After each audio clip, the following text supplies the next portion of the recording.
Oh boy. Oh boy, here we go. It's been a while since I've had to do one of these, hasn't it? Welcome to that time I was reincarnated as a dwarf who's not a dwarf. Okay. So I'm just gonna throw this up here. So that time I got reincarnated as a slime, episode 5, yeah, I'll be on this side, went up. And a lot of you seem to think that I was focusing on dwarves too much, and boy, and also as well, the idea of stereotypical fantasy races, right? So now I will get to that in a minute. As you can see, there's quite a few comments here. I'm not, yeah, like, oh boy, I've tried to respond to as many of them as I can that I have something to do, but there's a lot of them. Oh my god. So here we go. First off, I want to, like, address the thing with the dwarves. So, first off, I was using the dwarves in this situation as a, like, people were like, oh, you're fixated on the dwarves, ew. I was more using it as a jumping off point for criticizing the world building of the slime anime. So the slime anime has a big problem in that its world does not make logical sense. And before you say, oh, it's an isekai, it's fine. Like, it doesn't have to make sense. Because it's video games and all that. But the thing is, though, like, in order, like, you can't just say, it's like looking at Teen Titans Go and going, oh, it's okay that it's garbage, it's for kids. Kids don't know any better. But the thing is, if you treat your audience like that, then, like, what's the point? You know, like, what's the point in what you're making? Like, and the same thing with, like, world building in an isekai show. Like, there are people who don't give a fuck about the world in an isekai, which, like, I think someone actually left a comment like that. Yeah, here it is. So, Laval the anime fan, I'm not calling you out or nothing. I'm not doing that. But you've left a lot of comments, and a lot of them actually bring up points that I want to address here. So, I don't know why you're complaining about the design of the dwarves, culture and stuff. Who watches isekai for world building anymore? Now, here's the problem.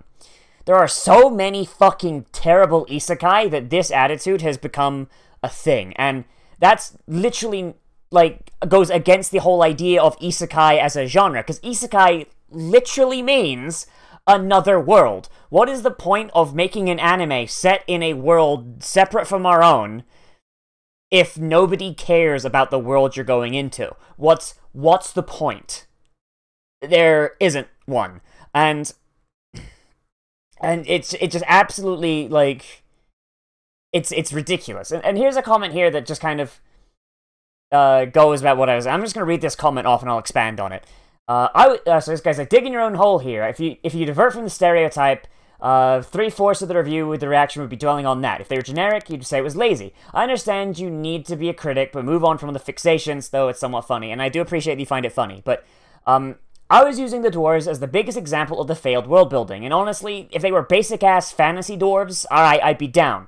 If they're going to change the dwarves this much, including tall dwarves for some reason, I'll get to that in a minute, then change the name and make them your own without being a coward.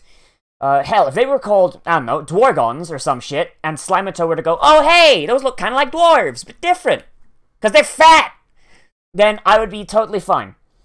Using an existing thing from mythology automatically imports that mythology into that world. Fucking it up just annoys people that enjoy that mythology and have that mythology as their branching off point for getting into this.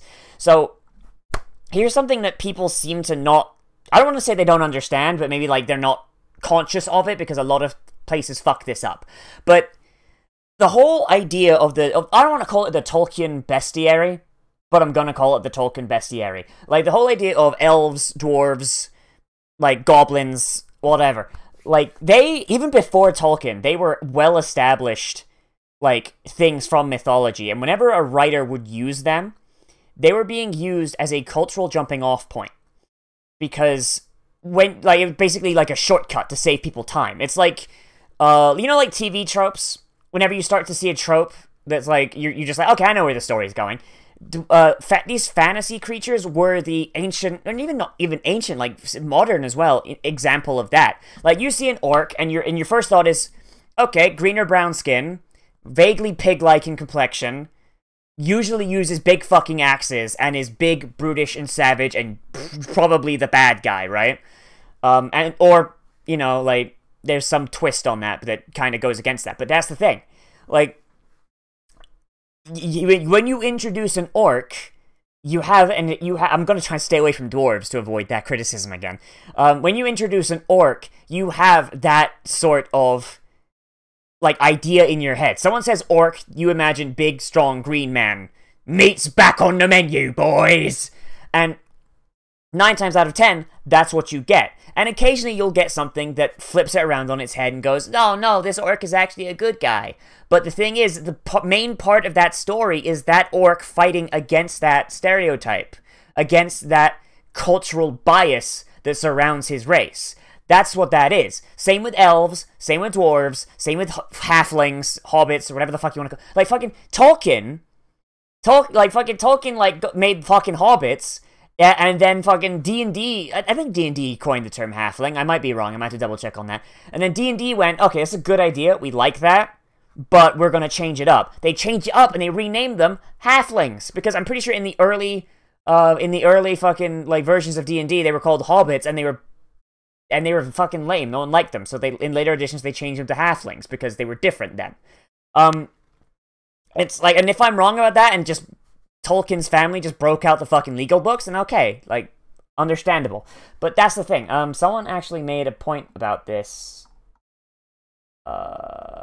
Fuck. See, there's so many comments, I can't fucking find them. So many fucking comments, I can't find. Here it is. Yeah, Zaralino here made the point. You're missing the point. You use the classic races. If you don't want to make a new one, they're supposed to be stereotypes so you can easily relate to what they're supposed to be. And just to add on to that, if you want to use those races, but you want to change them up, fucking give them a different name. Like, to use Star Trek as an example, Vulcans are just elves, but fucking Gene Roddenberry, or whoever else was fucking writing with him, went, okay, what if we had elves, but they had no emotions? And what if they were purely driven by logic and nothing else, and also they're in space? Vulcans are born. They're elves. They are just elves, pointy ears, long-lived, like, fucking, like, Spock is a half-elf, for fuck's sake. Like, but because they're different, they didn't just call them, oh, it's the elves. Like, Mr. Spock, find me an elf to fuck. It's like, no, like, it's not, no, that's not how it's done. Like, it seemed like the Ferengi are goblins, the fucking, Vulcans are orcs, mixed up with Soviets, so that's funny, Soviet orcs. Romulans are dark elves, like, etc., etc., etc., etc. Like, like, you have these things here. Like, if you're going to do this and use these things, then, like, do them properly. And the thing is, like, it's not just a matter of, oh, you just, like, what you're saying is just what you think about orcs. Like, not orcs, dwarves. It's really not. It's, if you go into dwarf mythology here, like, no matter where you go, like, fucking, they start in the Norse, they move to the Anglo-Saxon medicine, and then they go to Middle High German heroic poetry, and there's more examples of this. It's just, like, yeah, there's more of them. Like, fucking, even in the Norse, they're usually described as old men with long beards. Female dwarves are hardly ever mentioned. Dvalin the dwarf had daughters, and the 14th century romantic saga Valojan's saga gives a feminine form of the Old Norse Jurga, but few folklore examples cited by Grimm in the Teutonic mythology may be identified as other beings. However, in the Swedish ballad Her Peder och Dvargen Daughter, the role of supernatural temptress is played by the dwarf's daughter. So, like, yeah, so, like, basically, like, and it fucking continues into Anglo-Saxons, it continues into Middle High German, fucking. And even then, like, they're usually described as, not, like, in the Norse, at the start of their culture, then yeah, like, they normally didn't mention the dwarves' height, but as you get further on, then more and more you're like, oh yeah, no, they're fucking tiny, they're short-ass motherfuckers, with their names being puns on their height. Like, one guy's name is, yeah, Old Norse dwarf names include Fallinger, tall enough, Har, high, and high. Like, fucking, their names are puns on their height. Like, tall enough. Like, not tall. Like, not, like, giant. Tall enough. Like, fucking come on. And then you have, like, I don't know like exactly where this is from, but like every time you type in Norse dwarves, like every fucking image except for this one has someone with a beard, except this guy. Like even this guy has a fucking beard. This guy doesn't. For some reason, I imagine it's because he's like fucking ancient. Because like, look at him. I don't know how easy that is to see. But like, yeah, like fucking, like that's a dwarf. That's the fucking dwarf right there. You know, it's like. And I do want to just add in one more thing that, okay, it's not my bad, it's the bad of the adaptation. Apparently, it's not entirely the writer's fault, because the writer did make the dwarves, make dwarves that are taller for some reason. But, apparently, the anime company that was adapting this took taller dwarves to essentially mean humans, and that's why the minister, the dwarf king, all the guards, apparently they are all dwarves, but they're like a subspecies of taller dwarf, I think, like judging from the comments. Maybe I'm misunderstanding. And as a result, the anime adaptation just made them look like humans. So I don't know how to, I don't know about that. I don't know, Sheaf, that ain't it. But hey, it's nice how fast you reply to comments. Well, there's a video going up like 5 minutes after you posted that. Yeah. So, those of you who are like, you're focusing too much on it. But the thing is, I focus on it because I want shows to do better. And I know that, like, what I say is probably not going to be listened to some fucking, like, bigwig anime executive in Japan or whatever the fuck. But at the very least, I can pass on these observations to you, the people who are actually watching this stuff. And hopefully, like, that can kind of help kind of push you towards, like, seeing, like, not, like push you as in, like, go, you fuckers, listen to what I say, like, not that, but, like, kind of just, like, nudge you in the direction of going, oh, wow, they fucked this up. Because it's really frustrating, because, like, these tropes, these character archetypes, they've existed, like, for centuries, and they have a clear station in people's brains. Like, if you say dwarf, if I say dwarf to you, then in your brain there is going to be something that looks and sounds exactly like how the ancient Norse described dwarves, how the High Germans did the dwarves, how the fucking Anglo-Saxons did the dwarves. Like, same with an elf. Same with a fucking, like, any other thing. The only thing that Tolkien did, people are saying, like, oh, you're just thinking of Tolkien dwarves. But the thing is, what Tolkien did, he made the bestiary something that anyone who speaks, like, any language that Lord of the Rings or The Hobbit or the Silmarillion was translated in can do. Because, yeah, elves in Norse are different, but also elves in Norse are such bit players that they barely show up in any sagas worth noting. So, what Tolkien did, he took elves from a different a different mythology, and I forget. I think he took it from British mythology ? And in British mythology there are actually, like, tensions between elves and dwarves.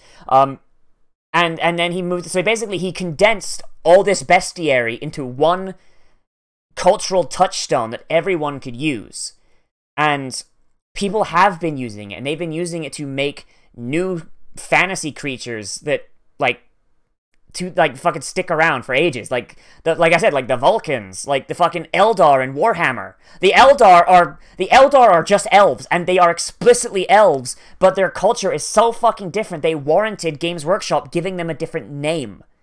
Like, right about the time they murder-fucked Slaanesh into existence. Like, so, and even then, like, that fucking thing was like, hey, it's an isekai, who gives a fuck about the world, when the word another world is in the title of that fucking genre. It's frustrating. It really is. And I'm not throwing anyone under the bus. I'm not. But at the same time, like, when I'm harping on something, it's usually for a good reason. It's not because I have a hate boner for a show, or because I want, like, fucking just to make myself look like the smartest man in the fucking room. Like, that's not that. When I harp on something to that degree, it's usually for a good reason. Usually. And I just figured I would make this video just kind of like clear the air, because I feel like maybe towards the end I rushed a little bit, and it was, I feel like some of what I wanted to say got lost. So, yeah, like, this show has really bad world building, it forgets its world building, and I feel like maybe the adaptation, the company adapting it, is making it worse. Like, yeah, like, it just, I don't know, like, the humanization of everything, the fact that nothing has a name, which anthropologically makes no fucking sense, the actions taken by the protagonist, like, I don't know, it really does feel very sloppily done, and I feel like my remark of the author didn't write down any of his world building at the start, I feel like that's pretty true. But yeah, like when I'm harping on this stuff, it's because I want to like make it clear to the audience of these shows, like, where these shows go wrong, because like I do this to anime I like. I do this to anime I like because I want to be able to look at it and go, okay, what's wrong here? What can be improved? And then next season or next sequel or next project the fucking company does, I can look at it and go, okay, did they learn from any of their mistakes? And that's kind of what I want people to do in general, because there's a lot of really trash anime out there, and it's trash because a lot of people don't know what to look for. And some people do, but they just don't know it when they see it. Like, unless it's like pointed out. And I've noticed that in comments. People have been like, holy fuck, I didn't notice that before. Like, I knew something was up, but I didn't, well, fuck. And like, that's what I'm trying to do, without trying to sound like I'm preaching. Like, I want people to be able to look at something, even if it's something they love, and go, oh, well, fuck, that's stupid. Jesus. Like, not like make you hate and show you like, because fuck, no, I never want to remove someone's enjoyment of a thing. But I want people to be able to look at things people like critically, and bring up those criticisms to those people so they know to look out for them. Because, like, there's no way for art to improve if the faults in that art aren't pointed out. That's what I'm getting at. So if you're wondering, like, why, like, I'm so hard on slime, it's because there's a lot wrong, and I want it to succeed because it's got a really good premise, but the execution is just really fucking flawed. Like, someone else could take this premise and just do it again, and you could probably make a really, really, really good show out of it. But I'm gonna keep watching it, and apparently it does get better around about episode 8, so we're almost there, so we'll see, won't we? So, thanks for watching, everybody. I hope you reached this far in the addendum, even though it's like almost 20 fucking minutes. Yeah. Bye, everybody. Oh, boy.